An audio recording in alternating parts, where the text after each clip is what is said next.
రాష్ట్రంలోని మహిళలకు solar power ప్రాజెక్టులను కేటాయిస్తామని డిప్యూటీ సీఎం బట్టి విక్రమార్క తెలిపారు.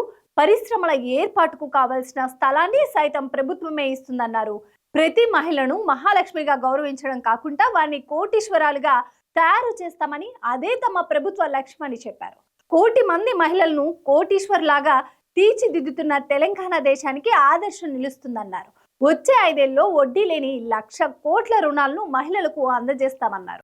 ప్రపంచం అంతా కూడా ఈరోజు పొల్యూషన్ బాగా పెరిగిపోతూ ఉంది. థర్మల్ పవర్ ఏంటి, మనం గ్రీన్ ఎనర్జీ పోవాలని చెప్తా ఉన్నారు.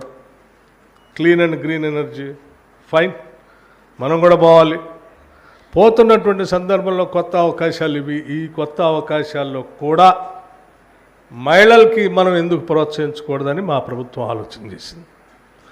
అందులోంచి వచ్చిందే సోలార్ పవర్ ప్రాజెక్ట్స్ని మామూలు పారిశ్రామికవేత్తలందరికీ, అదాని లాంటి వాళ్ళు, అంబానీ లాంటి వాళ్ళకి ఇవ్వటం ఎందుకు, మన మహాలక్ష్మిలు కూడా మన రాష్ట్రంలో చాలామంది ఉన్నారు, వాళ్ళకి ఎందుకు ఇవ్వకూడదని చెప్పేసి మేము ఆలోచన చేసి ఒక ఎంఓయూ చేశాం. 1000 మెగావాట్ల పవర్ సంబంధించినటువంటి ఎంఓయూని ఎనర్జీ డిపార్ట్మెంట్ నుంచి సెల్ఫ్ హెల్ప్ గ్రూప్స్కి సంబంధించి ఒక ఎంఓయూ చేసి ఈరోజు ముందుకు పోతూ ఉన్నాం. సో మీరు సక్సెస్ఫుల్గా ఈ 1000 మెగావాట్స్ పవర్ని, సోలార్ పవర్ ప్రాజెక్ట్స్ని అంటే చాలా సింప్లిఫై చేశాం. ఎనర్జీ డిపార్ట్మెంట్ టెండర్స్ పిలుస్తుంది, బ్యాంక్స్ నుంచి లోన్ ఇప్పిస్తాం, మీరు పరిశ్రమ పెడతారు, పరిశ్రమ నుంచి ఉత్పత్తి అయ్యే పవర్ని మళ్ళీ గ్రిడ్ కనెక్ట్ చేస్తాం గవర్నమెంట్కి. గవర్నమెంట్ ఎవ్రీ మంత్ మీకు బిల్ ఇస్తూ ఉంటుంది. సో పరిశ్రమను పెట్టించేదే గవర్నమెంటే, కొనుగోలు చేసేది గవర్నమెంటే, బిల్ ఇచ్చేది కూడా గవర్నమెంటే. ఈ కార్యక్రమాన్ని చేసి సింప్లిఫై చేసి మీకు ఒక మంచి బిజినెస్ని మీకు అందించిపోతాను. ఇది సోలార్ పవర్తో.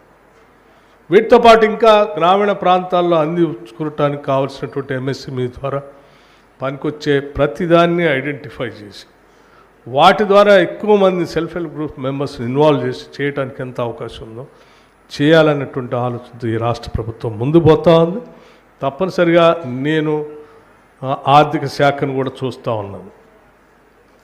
సో మా ముఖ్యమంత్రి రేవంత్ రెడ్డి గారు కానీ, మా పరిశ్రమల మంత్రి శ్రీధర్ బాబు గారు కానీ, లేకపోతే యావత్ మంత్రిమండలి మొత్తం కూడా సింగిల్ ఫోకస్తో ఈరోజు వెళ్తూ ఉన్నాం. మా ఫోకస్ అంతా ఈ రాష్ట్రంలో సగ జనాభా ఉన్న మహిళలందరినీ, తల్లుల్ని, సోదరిమణులందరినీ కూడా మహాలక్ష్మిలాగా చేయటం, మిమ్మల్ని ఆర్థికంగా సాధికారిగా నిలబెట్టుకునేటట్టు చేయటం, తద్వారా కుటుంబం ఆర్థికంగా నిలదొక్కుని కుటుంబం ద్వారా గ్రామం, గ్రామం ద్వారా రాష్ట్రం, రాష్ట్రం ద్వారా దేశానికే తెలంగాణ మహిళలు ఒక ఇన్స్పిరేషన్గా ఉండేటట్టుగా కార్యక్రమాన్ని తీసుకొని ముందుకు పోతున్నాం. ఈ పోయే కార్యక్రమంలో తప్పనిసరిగా మేము విజయం సాధిస్తామనే ప్రగాఢమైన నమ్మకం మాకుంది.